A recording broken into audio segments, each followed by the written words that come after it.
नमस्कार दोस्तों, मेरा नाम है राहुल यादव और आप सभी का स्वागत है इन्वेस्ट राइट की एक नई वीडियो में। दोस्तों, आज की वीडियो में हम डिस्कस करेंगे इस टॉपिक के ऊपर कि अगर अगले 10 साल में मुझे म्यूचुअल फंड से 50 लाख रुपए चाहिए, मतलब मेरा टारगेट है 10 साल के बाद 50 लाख रुपए का, उसके लिए मैं म्यूचुअल फंड में निवेश करना चाहता हूँ थ्रू SIP, तो मैं किस तरह से अपनी प्लानिंग बना सकता हूँ, किस तरह से मैं 50 लाख के टारगेट को अचीव कर सकता हूँ।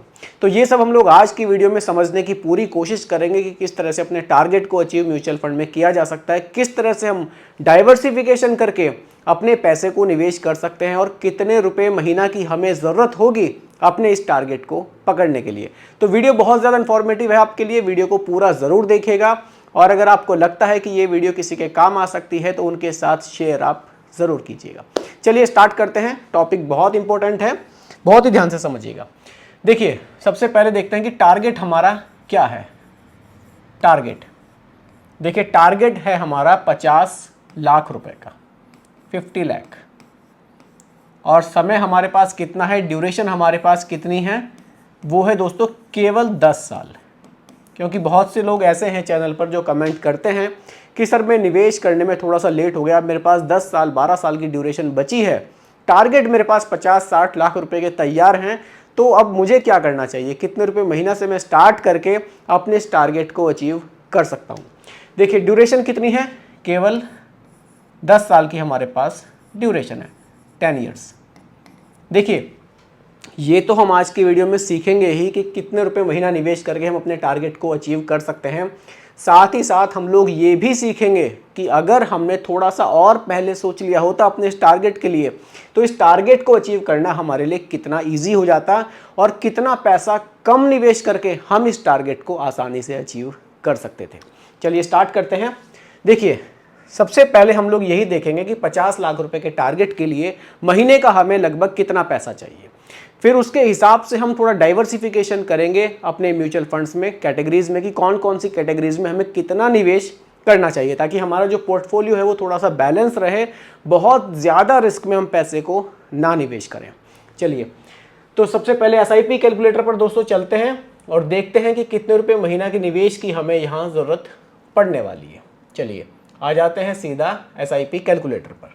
देखिए, अगर हम यहाँ महीने का 12,000 रखते हैं, 12,000 एक्सपेक्टेड जो रिटर्न्स हैं वो हम अगले 10 साल में, अगर हम डाइवर्सिफिकेशन सही तरह से कर ले जाते हैं अपनी SIP में, हम मानकर चलते हैं हमें 15% भी मिल जाता है। एक्सपेक्टेड रिटर्न्स हैं, ड्यूरेशन हमारी 10 ही साल है। कैलकुलेट करते हैं। चलिए, 10 ईयर्स की ड्यूरेशन, इसको हम कैलकुलेट करते हैं तो देखिए रिजल्ट हमारे सामने निकल कर आता है। अगर हम यहाँ 10,000 रुपये महीना से, 12,000 रुपये महीना से शुरुआत करते हैं, 15% के हमें रिटर्न्स मिलते हैं, तो अगले 10 साल में हम केवल 33 लाख रुपए तक पहुँच सकते हैं, केवल 33 लाख रुपीज़ तक। यानी कि हमें SIP का जो अमाउंट है वो और भी ज़्यादा बढ़ाना होगा। अब हम क्या करते हैं, इसको 12,000 की जगह इसको हम 15,000 कर देते हैं। 15,000, चलिए कैलकुलेट करते हैं। 15,000 पर जो रिजल्ट आ रहा है, लगभग हम 41 लाख रुपए तक पहुंच सकते हैं। इसका मतलब है हमें अभी अमाउंट और भी ज़्यादा बढ़ाना होगा। हम अब क्या करते हैं, 3,000 इसमें और बढ़ा देते हैं। अब हम मंथली जो इन्वेस्टमेंट है अपना वो कर देते हैं दोस्तों 18,000 रुपये। कैलकुलेट करते हैं। जी हाँ, 18,000 रुपये महीने का निवेश, 15% का रिटर्न अगर हमें मिलता है कंपाउंडिंग में, तो हम 50 लाख रुपए की जो अपना टारगेट है उसको अचीव कर सकते हैं। यानी कि जो हमारी मंथली SIP होनी है वो होनी है 18,000 रुपये महीना की। अब इस 18,000 रुपये को किस तरह से हम निवेश कर सकते हैं उसके बारे में डिस्कस करते हैं। चलिए सीधे अपने वापस पेज पर आ जाते हैं। देखिए, अब हमारे सामने है हमारी जो SIP निकल कर आई है। SIP जो हमारी आई है दोस्तों वो आई है कितनी, 18,000 रुपये महीना की, 18,000 पर मंथ। ये हमारे पास एक अमाउंट आ चुका है कि अगर मुझे अगले 10 साल में 50 लाख रुपए के आसपास का अमाउंट चाहिए तो अभी से मुझे SIP 18,000 रुपये महीना की करनी होगी। क्लियर है? आगे बढ़ते हैं। अब दोस्तों 18,000 रुपये हैं। डाइवर्सिफिकेशन म्यूचुअल फंड में बहुत ज़रूरी होता है। डाइवर्सिफिकेशन से आपका रिस्क घटता है और आपको रिटर्न्स बेहतर मिलते हैं। अब देखिए, 10 साल की ड्यूरेशन है तो डाइवर्सिफिकेशन कुछ इस तरह से करेंगे कि मार्केट कंडीशन थोड़ी बहुत अगर अप डाउन होती भी है तो हमारे रिटर्न्स बहुत ज़्यादा ना घटें, हमें एक बैलेंस रिटर्न्स मिलते रहें। ड्यूरेशन कम है, टारगेट बड़ा है, थोड़ा सा रिस्क पोर्टफोलियो में ज़रूर हमें लेना पड़ेगा। हम क्या कर सकते हैं, सबसे पहले लार्ज कैप को रखते हैं। लार्ज कैप देखिए, लार्ज कैप क्या होगा, आपका मैक्सिमम जो पैसा होगा लार्ज कैप वो कहाँ निवेश करेगा, वो इंडिया की टॉप मोस्ट कंपनीज में निवेश करेगा, तो यहाँ रिस्क थोड़ा सा घट जाता है। लार्ज कैप में आप 40% अमाउंट अपना रख सकते हैं। एक बड़ा पोर्शन मैं लार्ज कैप में ही यहाँ आपको रखने के लिए बोल रहा हूँ। कारण क्या है, कारण है कि ड्यूरेशन हमारे पास थोड़ी सी लिमिटेड है, बहुत लंबी ड्यूरेशन नहीं है 10 साल की। तो लार्ज कैप में 40%, उसके बाद आप इसमें स्मॉल कैप को ऐड कर सकते हैं। स्मॉल कैप रिस्की बहुत है लेकिन रिटर्न्स भी अच्छे देता है। 10 साल की ड्यूरेशन है, स्मॉल कैप को कंसीडर किया जा सकता है। एक काफ़ी बड़ा पोर्शन हमें स्मॉल कैप का भी यहाँ रखना होगा, लगभग 25% आप स्मॉल कैप को अपने पोर्टफोलियो में शामिल कर सकते हैं। आगे बढ़ते हैं, आपको यहाँ एक थीमेटिक फंड भी लेना चाहिए, क्योंकि देखिए आने वाले टाइम में जो थीमेटिक फंड है, अगर आप एक अच्छा थीमेटिक फंड चूज करते हैं तो आपको बेहतर रिटर्न्स दे सकता है थीमेटिक। अब थीमेटिक के ऑप्शंस हैं आपके पास, आप एनर्जी वाले सेक्टर में भी जा सकते हैं और भी ऑटोमोबाइल के सेक्टर में भी जा सकते हैं। थीमेटिक में आप लगभग 15% रख सकते हैं। 10 से 15% का पोर्शन थीमेटिक फंड्स में सफिशिएंट है, इससे ज़्यादा मत रखिएगा, नहीं तो पोर्टफोलियो और भी ज़्यादा रिस्की हो जाएगा।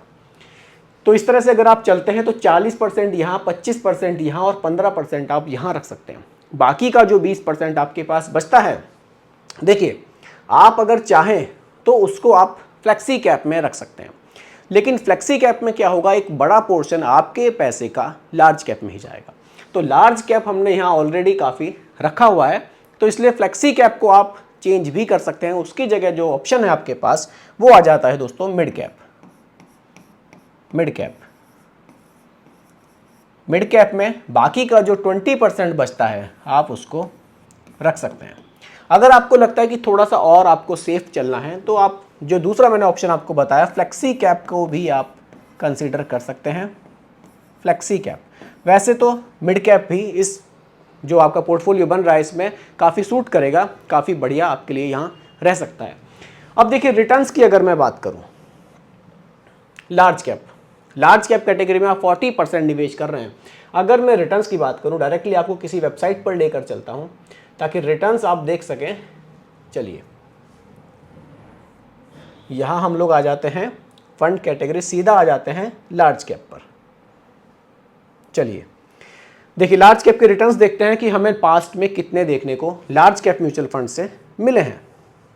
देखिए निपॉन इंडिया 3 इयर्स के रिटर्न है, इसको 5 इयर्स कर देते हैं। 21% से ज़्यादा है। JM large cap 21.13%। अगर आप अच्छे फंड साइज वाले फंड ही देखें केवल, जैसे कि आईसीआईसीआई प्रूडेंशियल का ब्लू चिप फंड है, 21% से ज़्यादा के रिटर्न्स हैं लास्ट के 5 इयर्स में। अगर आप एचडीएफसी का फंड देखें तो भी 18% से ज़्यादा है। अगर आप अच्छे एयूएम वाले फंड ही सर्च करें केवल, जी हाँ, कोटक ब्लू चिप फंड है, 20% से ज़्यादा के रिटर्न्स हैं। मतलब 18% से लेकर 21% तक के जो रिटर्न्स हैं वो आपको लार्ज कैप कैटेगरी में लास्ट के 5 इयर्स में देखने को मिले हैं। चलिए यहाँ रिटर्न्स हम लोग लिख देते हैं कि जो लार्ज कैप के रिटर्न्स हैं हमें देखने को मिल रहे हैं, वो मिल रहे हैं दोस्तों कितने, 18% से, चलिए 20 ही रख लेते हैं, 18 से 20% तक के रिटर्न्स मिले हैं। लेकिन दोस्तों देखिए ये जो रिटर्न्स हमें मिल रहे हैं ये पास्ट रिटर्न्स हैं, ज़रूरी नहीं है कि फ्यूचर में भी यही रिटर्न्स मिले। ये क्लियरली आप लोग म्यूचुअल फंड में जब निवेश करें ना, इस चीज़ को बिल्कुल क्लियरली सोच कर चलिए कि जो पास्ट रिटर्न्स हैं कभी भी फ्यूचर के रिटर्न्स की गारंटी नहीं हो सकते। ज़्यादा भी हो सकते हैं, कम भी हो सकते हैं, क्योंकि पैसा इक्विटी में जा रहा है, आप पैसा स्टॉक मार्केट में निवेश कर रहे हैं, तो रिटर्न्स में गारंटी की तो आप बिल्कुल इच्छा ना रखें कि गारंटीड हमें इतने रिटर्न्स मिलेंगे। रिटर्न्स यहाँ कम या ज़्यादा हो सकते हैं। आ जाते हैं दोस्तों स्मॉल कैप कैटेगरी पर। अब देखिए स्मॉल कैप कैटेगरी के रिटर्न्स भी मैं आपको दिखा देता हूँ। डायरेक्टली आपको वेबसाइट पर ही दिखाना चाहूँगा सारी चीज़ें, ताकि आपको सभी चीज़ें बिल्कुल अच्छे से क्लियर हो सकें, आपके मन में कोई कन्फ्यूज़न यहाँ ना बचे। चलिए सीधा आते हैं स्मॉल कैप कैटेगरी पर। Small cap. यहाँ भी कुछ हम फंड्स देखेंगे ताकि हमें रिटर्न्स का आइडिया हो सके कि क्या चल रहा है रिटर्न्स में। देखिए आपके सामने है लास्ट के 5 ईयर्स के रिटर्न्स कर देता हूँ मैं। जी हाँ, Nippon India small cap 36%, quant small cap 45%, Franklin 29%, HSBC small cap 31%। कहने का मतलब है कि 30% से प्लस रिटर्न्स लास्ट के 5 ईयर्स में इन फंड्स ने जनरेट किए हैं। तो आ जाते हैं, चलिए रिटर्न्स यहाँ लिख देते हैं 30% है, मतलब आप कह लीजिए अगर आप थोड़ा सा कम करके भी चलेंगे तो लगभग 26 से 28% तक के रिटर्न्स म्यूचुअल फंड में स्मॉल कैप ने बनाकर दिए हैं लास्ट के 5 ईयर्स में। अभी जो थीमेटिक फंड्स हैं इसके रिटर्न्स अभी अगर आप जैसे कि SBI का एनर्जी फंड है उसमें आप निवेश करते हैं तो अभी रिटर्न्स बता नहीं सकते कि कितने मिलेंगे, ये कम या ज़्यादा हो सकते हैं। इस कैटेगरी को फिलहाल मैं अभी छोड़कर चल रहा हूँ।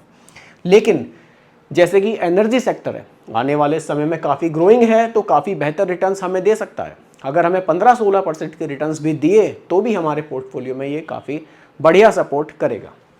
हालांकि थीमेटिक फंड्स के जो रिटर्न्स हैं वो काफ़ी ज़्यादा रहते हैं। अब बात करते हैं फ्लेक्सी कैप या मिड कैप की। देखिए मिड कैप के औसत रिटर्न्स की बात करूं लगभग 20% के आसपास के रिटर्न्स आपको देखने को ईजिली मिल सकते हैं। मिड कैप कैटेगरी से कह लीजिए या फ्लेक्सी कैप से भी लगभग 19-20% के रिटर्न्स हमें मिल जाते हैं। तो आप पोर्टफोलियो में अपने देखिए कि जो आपके रिटर्न्स हैं वो सभी कैटेगरी में 18% से तो ज़्यादा ही हमें देखने को मिल रहे हैं। 18% से ज़्यादा, यानी कि जो हमारा SIP का जो अमाउंट है 18,000 रुपये महीना की SIP, चलिए 18,000 रुपये महीना की हमारी हो जाती है SIP, और जो रिटर्न्स हैं हमारे,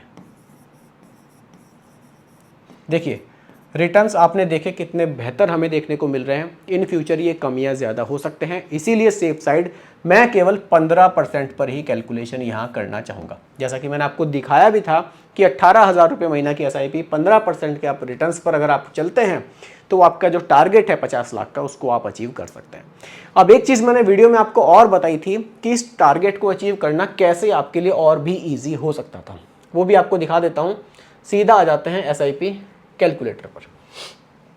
देखिए दोस्तों, आपने ये टारगेट बनाया अगले 10 साल का, लेकिन अगर आप केवल 5 साल पहले और सोच लेते हैं कि यार मेरा टारगेट है 50 लाख रुपए का, वो मुझे अचीव करना है, तो ये जो आप 18,000 रुपये की SIP आज स्टार्ट कर रहे हैं ना 18,000 की, अगर आप केवल 10,000 की भी कर देते हैं आज से 5 साल पहले, रिटर्न्स वही है, केवल ड्यूरेशन यहाँ 10 की जगह 15 साल में कर रहा हूँ। ये बड़ा ध्यान से मुझे देखना पड़ेगा क्योंकि कल की वीडियो में दोस्तों ड्यूरेशन की जगह मैंने यहाँ पर रिटर्न्स डाल दिए थे, और जो यहाँ पर ड्यूरेशन थी यहाँ रिटर्न्स हो गए थे, थोड़ा आपस में ये चेंज हो गए थे। उसके लिए मैं क्षमा चाहूँगा, कल थोड़ा सा गड़बड़ हो गया था, बहुत थोड़ा सा जल्दबाजी में, क्योंकि देखिए ये मतलब प्रिपरेशन नहीं है, मैं आपके सामने ही लाइव आपको दिखाने की कोशिश करता हूँ, इसीलिए मेरे से ये बाय मिस्टेक ऐसा हो गया था। तो 10,000 रुपये की अगर आप SIP स्टार्ट कर देते हैं, इस टारगेट को आप केवल 5 साल पहले और सोच लेते हैं कि यार मैं थोड़ा सा पहले स्टार्ट कर देता हूं, तो तब देखिए 10,000 रुपये की SIP से ही 67 लाख रुपीस के आसपास की वैल्यू बन रही है। कहने का मतलब है कि अगर टारगेट को आप सोचने में थोड़ा सा लेट कर देते हैं स्टार्ट करने में SIP, तो कितना लॉस आपको होता है। वहाँ 18,000 रुपये महीना से आप 50 लाख पकड़ रहे थे, और यहाँ 10,000 रुपये महीना से आप 67 लाख की वैल्यू पकड़ रहे हैं। और देखिए कंपाउंडिंग का थोड़ा सा आप मज़ा देखिए, मैं आपको थोड़ा सा यहाँ जूम करके दिखाना चाहूँगा। जी हाँ बिल्कुल, थोड़ा सा आप जूम करके देखेंगे चीज़ें और भी आपको बेहतर तरीके से क्लियर होंगी। देखिए ये 10,000 रुपये की SIP है, अगर आप 20 साल चला ले जाते हैं, 20 साल 1.5 करोड़ रुपए की वैल्यू आपको देखने को मिल रही है। अगर आप 25 साल चला ले जाते हैं तो 3.3 करोड़ रुपए की वैल्यू आप बना सकते हैं। ये होती है कंपाउंडिंग की पावर। SIP को थोड़ा लंबे टाइम चलाइए और कंपाउंडिंग का आप मज़ा ले सकते हैं। तो दोस्तों यही आज की वीडियो का टॉपिक था कि अपने टारगेट को, जो आपका 50 लाख का टारगेट है, उसको किस तरह से अचीव किया जा सकता है SIP के थ्रू वो निवेश करके। तो उम्मीद करता हूं कि टॉपिक आपको पूरी तरह से क्लियर हुआ होगा। फिर भी कोई कंफ्यूजन हो आप मुझे दोबारा कमेंट कीजिएगा, रिप्लाई मैं आपको ज़रूर करूँगा। बाकी दोस्तों रिकमेंडेशन नहीं है, केवल एजुकेशनल पर्पस वीडियो आप लोगों के लिए बनाया गया है, क्योंकि म्यूचुअल फंड का जो भी निवेश है वो बाजार जोखिमों के अधीन होता है। तो दोस्तों वीडियो पसंद आई हो लाइक शेयर ज़रूर कीजिएगा, और मेरे चैनल पर अगर आप नए हैं इसको भी सब्सक्राइब आप ज़रूर कीजिएगा। नमस्कार।